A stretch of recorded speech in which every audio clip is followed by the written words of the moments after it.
just had to come on here and say one more thing about the whole Black appropriation and the offensive words being used within the K-pop industry. Because at the end of the day, it's not just the K-pop industry. It is the music industry as a whole. So now, in case you didn't know, within the music industry, less than 10% of Black men make up any type of executive position, from marketing, COO, CEO, all that good stuff, right? For Black women, they make up almost 3% of the top executive positions within this music industry. And I mean that globally, between large and independent small labels. Now, when you compare that to the over 70% of white men who hold executive powers within the music industry, it's no surprise that these poor decisions are made between cultural appropriation, the use of offensive words, poor marketing, and even the lack of investment into amazingly talented Black artists. So then circling back to the K-pop industry and all this crazy stuff that we've seen this last week, right?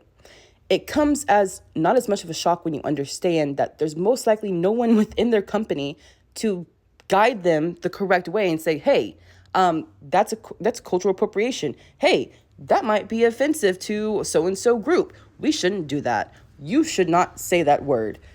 They most likely have no one there to even guide them along. However, that's not an excuse, especially for these music labels who put out groups or artists that are heavily influenced by Black American culture, but then refuse to make sure that they're doing the correct steps and checking themselves to not cultural appropriate or offend the culture that they're taking this inspiration from.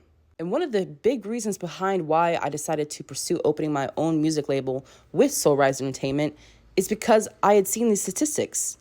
Because as a music lover who really enjoys the music industry and the impact it can have been devastated by the lack of, cultural representation and cultural appropriation that could be solved with diversifying your staff, adding in Black representation within your staff or other people of color within your staff that can check you for when something is not adding up or something's looking kind of weird. Now, let me wrap this up by saying to my Black and POC K-pop fans, if something comes up that you feel is cultural appropriation or is extremely offensive to you, you keep speaking up and you make those music labels hear you, damn it.